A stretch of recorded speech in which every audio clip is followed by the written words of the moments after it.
গভর্নমেন্টের সাংবিধানিক ধারাবাহিকতা আছে কিনা কেউ কেউ প্রশ্ন তুলেছেন এটা সাংবিধানিকও না এবং বিপ্লবী সরকারও না, এটা মাঝামাঝি সরকার। তার মানে এটা নয় সাংবিধানিক অথবা নয় বিপ্লবী। তো এখানে আমার উত্তরটা হচ্ছে, তাহলে প্রফেসর ইউনূস সাহেব আজকে যে একনাক সভায় সভাপতিত্ব করলেন প্রধান উপদেষ্টা হিসেবে, তিনি আছেন কিনা এটা ওনাকে জিজ্ঞেস করতে হবে। 1 বছর হয়ে গেল এই ইন্টারিম গভর্নমেন্টের।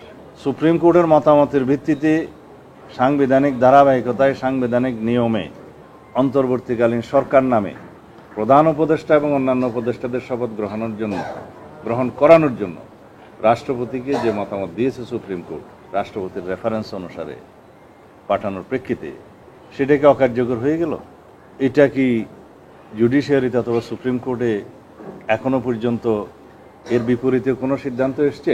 আসে নাই। সুতরাং এই ব্যাপারে প্রশ্ন তোলাটা, এটা আমি মনে করি অনেকটা রাজপথের বক্তব্যের মতো। এটার কোনো লিগ্যালিটি নাই। কেউ কেউ বলেছেন জুলাই ঘোষণাপত্রের উদ্ধৃতি দিয়ে জুলাই ঘোষণাপত্রের 22 দফা অনুসারে জনগণের অভিপ্রায়ের কথা বলা হয়েছে, সেটার সোর্স অফ পাওয়ার কি?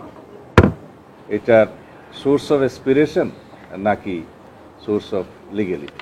এই প্রশ্ন এখানে এখনই তোলা যাবে না, কারণ জুলাই ঘোষণাপত্রের যে আনুষ্ঠানিকতার মধ্য দিয়ে জাতির সামনে সবার উপস্থিতিতে মাননীয় প্রধান উপদেষ্টা ভাষণের মধ্য দিয়ে উত্থাপন করেছেন, সেই জুলাই ঘোষণাপত্রের কার্যকারিতা এখনই তো দেয়া হয়নি।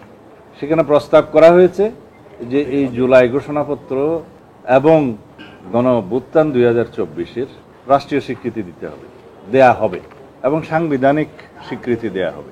তফসিলে যথাযথভাবে সেটা সন্নিবেশিত হবে।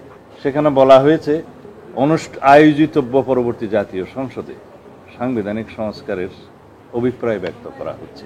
জনগণের পক্ষে বাংলাদেশের জনগণ অভিপ্রায় ব্যক্ত করছে, এই কথাগুলো বলা হয়েছে। সেই অভিপ্রায় বাস্তবায়ন হবে যদি এটা রাষ্ট্রীয় স্বীকৃতি মিলে সাংবিধানিক স্বীকৃতি দেয়া হয়, সংবিধানের তফসিলে যথাযথভাবে সন্নিবেশিত করা হয় এবং পরবর্তী আয়োজিতব্য জাতীয় সংসদ নির্বাচনের পরে গঠিতব্য সংসদ সেই সংস্কারগুলো সাধন করে অভিপ্রায়গুলো পূরণ করবে।